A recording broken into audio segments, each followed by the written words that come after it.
Bab 3139. Kultivasi pikiran. Erikin kembali menggelengkan kepalanya ketika memikirkan ini. Semua orang di galaksi sangat kelelahan. Mereka berusaha sekuat tenaga memulihkan semangat kerohanian saat tidak dalam bahaya.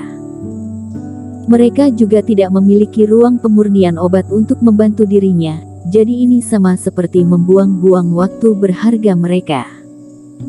Ketika melihat ke bawah, tatapan Erikin tertuju pada gelombang galaksi yang tidak pernah berakhir. Di bawah galaksi adalah area terlarang di mana semua kultivator dilarang keras untuk masuk oleh Pak Tua Galaksi. Dia bahkan menduga bahwa di bawah ini tidak ada air laut yang dalam, melainkan ada sejumlah besar larangan yang saling terkait. Tetapi apakah tidak masalah bila dirinya tidak masuk dan menebas beberapa pedang di galaksi? Karena bagaimanapun, pedang ini menebas di dalam air, jadi dirinya juga bisa menilai tingkat penguasaan dengan baik melalui perubahan aliran air. Sepertinya tempat ini adalah objek yang paling cocok untuk dijadikan uji coba. Erikin merasa tidak ada yang salah dengan itu setelah mengingat kembali perkataan Pak Tua Galaksi. Boleh dilakukan jika undang-undang tidak melarang, lagi pula, aku akan menganggap tidak masalah bila kamu tidak melarangnya. Setelah bertemu dengan Pak Tua Galaksi, dia menyadari bahwa jiwa dewa tampaknya adalah orang yang berakal. Dia menemukan tempat, lalu mulai mencobanya. Tatapan Erikin memadat, seluruh tubuhnya menjalankan Reiki dengan kedua tangannya dalam posisi menebas. Apakah ini akhirnya mulai kultivasi? Tetapi saudara Qin baru 2 hari mempelajari ilmu 7 pedang pembunuh. Pada saat ini, Ritsun dan Johanni yang tidak berhenti mengamatinya sejak Erikin terbang, mereka sedikit mengernyit dan diam-diam mentransmisikan suara. Mereka mengira Erikin telah menyerah sebelumnya, tetapi sekarang tampaknya tidak demikian. Jika saudara Qin butuh waktu lama untuk memahami ilmu 7 pedang pembunuh yang sangat sederhana ini, maka bakatnya dalam bertarung pedang benar-benar mengkhawatirkan.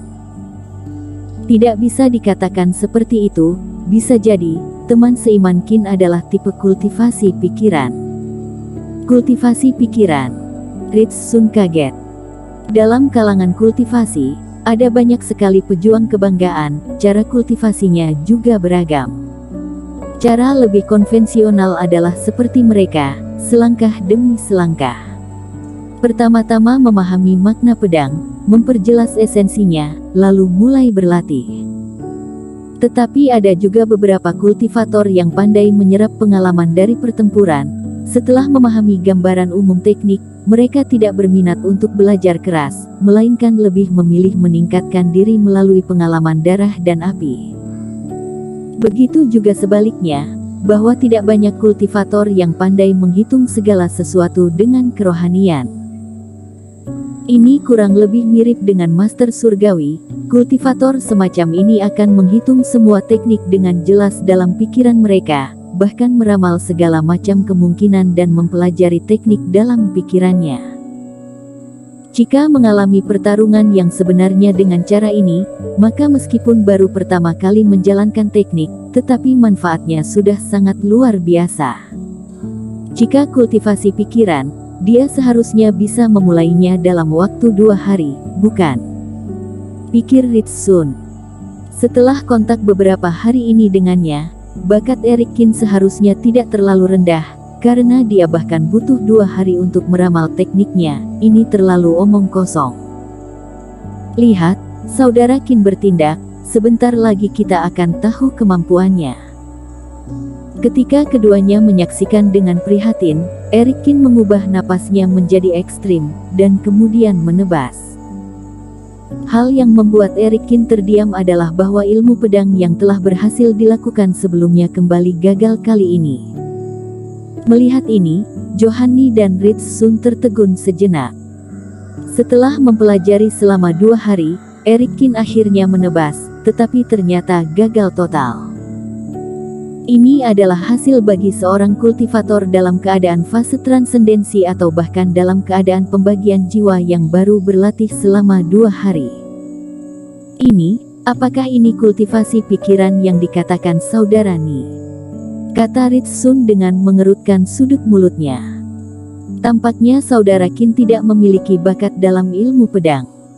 Johan Ni juga tidak berdaya.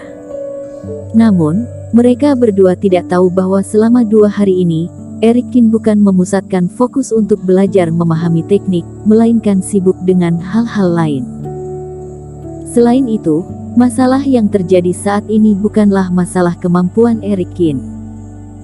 Aku tidak memadatkan reiki langit dan bumi ke dalam cahaya pedang sebelumnya, jadi sedikit tidak berhasil. Eric Qin menyesuaikan dan menebasnya lagi. Apa yang terjadi benar-benar berbeda dari sebelumnya, cahaya pedang yang menyilaukan terbang keluar dan melintasi udara. Kabut di sekitar cahaya ini bergerak, dan kemudian cahaya pedang menghantam galaksi. Sebuah kolom air meledak segera, dan air memercik ke segala arah.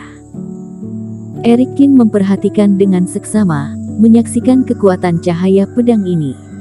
Gagal pertama kali dan berhasil kedua kalinya. Kini, giliran Johan Ni dan Ritsun yang terkejut.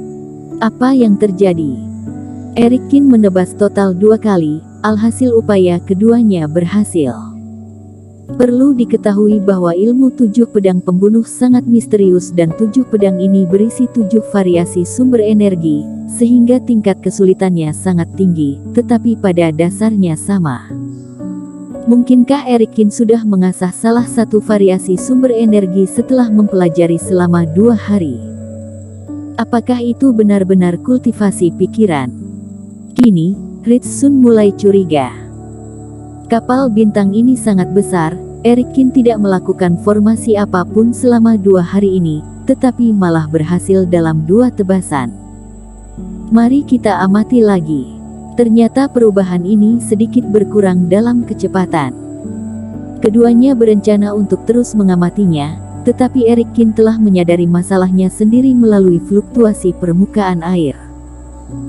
Melalui cahaya pedang yang jatuh di permukaan air, percikan air yang gelisah, dan kecepatan terbang, Eric Qin pun akhirnya sedikit memahami sesuatu. Lagi pula, jika mencoba di luar bumi, meskipun memiliki reiki langit dan bumi, juga dapat melihat masalahnya dengan lebih baik, tetapi begitu kekuatan pedang yang penuh menebas tubuhnya, maka juga akan menimbulkan rasa sakit puluhan kali lipat. Meskipun kulitnya tidak sobek setelah 2 kali serangan balik, tetapi Eric Qin juga merasakan sedikit rasa sakit. Dengan cara ini, tampaknya mempelajari ilmu 7 pedang pembunuh di ruang pemurnian obat memiliki manfaat yang besar. Eric Qin kembali duduk bersila di kapal bintang dan terus mempelajari. Dia tidak berpikir tentang bagaimana mengkonsolidasikannya setelah selesai mempelajari 1 jurus, malah terus mencoba dan mulai mempelajarinya lagi. Johan Ni dan Ritsun menatap dengan mata terbelalak, tidak mengerti apa yang dipikirkan Eric Qin. Apakah Eric Qin benar-benar salah satu kultivator yang unik? Apakah dia akan berhasil pada jurus kedua? Belum tentu. Cahaya pedang pertama yang ditebas teman seiman Qin masih kurang, tidak secepat itu. Selanjutnya, Eric Qin duduk selama 1 jam lagi. Selama 1 jam ini, Johan Ni dan Ritsun merasa sangat tidak tenang. Mereka melirik Eric Qin dari waktu ke waktu, ingin melihat apakah Eric Qin membuka mata atau tidak. Tak lama kemudian, Eric Qin bangkit lagi. Mata Johan Ni dan Ritsun membelalak seketika. Eric Qin kembali terbang ke udara, menebas lagi pedang tajam itu dengan postur yang sama. Keduanya fokus menatap pedang yang terbang. 1, 2. Kali ini, Johan Ni dan Ritsun sama-sama tercengang menganga, tampak kaget. Pedang pertama hampir sempurna, dan pedang kedua masih kurang. Selama 1 jam, Eric Qin tampak duduk di sana tanpa melakukan apa-apa, tetapi begitu dia terbang, dia kembali mengalami peningkatan besar. Tampaknya sudah berhasil, ilmu 7 pedang pembunuh ini benar-benar luar biasa. Eric Qin tampak lega dengan keberhasilan kali ini. Bersambung.